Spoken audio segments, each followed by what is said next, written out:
My name is Francesco Buscemi, and I am full professor at the Department of Mathematical Informatics of Nagoya University.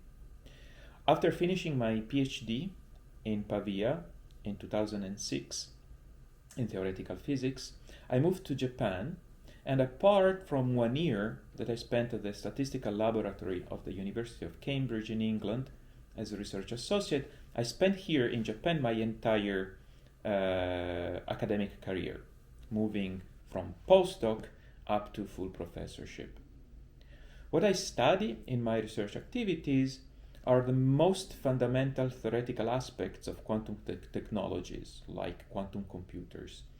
And this is considered one of the bleeding edges of science, populated by wild creatures like Schrödinger's cat, which is a kind of zombie, half alive and half dead, the uncertainty principle, that we can know about the present state of a quantum system, but at the cost of losing knowledge about the future of the quantum system, for example. Or there is the EPR paradox, the black hole information paradox. Where does the information about what fell into the black hole after a black hole disappeared? And other strange notions like quantum entanglement, which is a super strong form of correlations that only quantum systems can exhibit. And about quantum entanglement in particular, I contributed to the developments that originated from Bell's theorem, which is one of the most important breakthrough of science in the past century. And it's a theorem that tells us that there is a tension between the notion of reality, the notion of locality, and the notion of free will, which is exactly the same free will that we all believe to possess. And by the way, Bell's theorem was granted this year's Nobel Prize in Physics. So there is a huge wave of visibility and hype coming to our field of research, which is definitely a very good thing, but also has to be handled with care, and we should pay attention not to oversell what we have done and not to promise too much, because at the moment of recording this video, a quantum computer is still far from being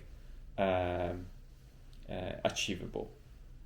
Even though from time to time I read, even on newspapers, Italian newspapers, that we are close to having a quantum computer, but I don't think so. There's still a lot work to be done, mostly on the engineering side of quantum computation, but I'm enjoying working within the community that is pushing these ideas forward. So all these things that I mentioned before are very hard, I would say impossible for us to understand in the same way in which we understand, for example, the inner working of a mechanical clockwork. But anyway, this is not a reason to stop thinking about these things.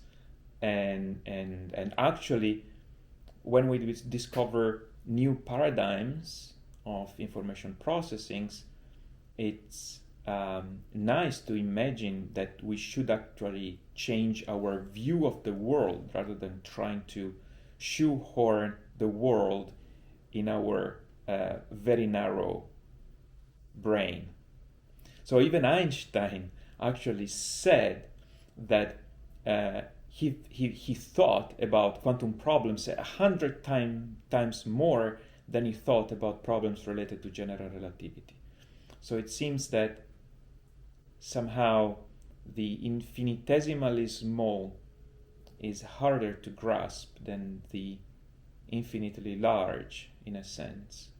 But all these things are very interesting to me. So when I came to Japan, I really knew nothing about Japan apart from things that I absorbed passively from Japanese cartoon on the television, that big robots and these kind of things with which my generation grew in Italy. So besides that, I knew nothing. I did know anything about Japanese language or Japanese culture, apart from some stereotypes, and I worked my way through the Japanese society. I learned Japanese. Now I have a group here comprising students from undergraduate, master, PhD, postdocs, and I teach in Japanese.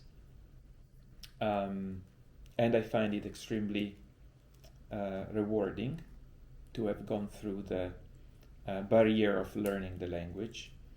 And I'm very proud of being part, of being a small link of this strong chain of connection that exists between Italy and Japan, which I consider both now as my homes. And I'm grateful to the Embassy of Italy in Japan for the opportunity given to me to show my face. I don't know on which social network this video will be uploaded. But anyway, I wish this initiative of the Italian Embassy in Japan the best, and I wish you all a good day. Thank you very much for your attention, and see you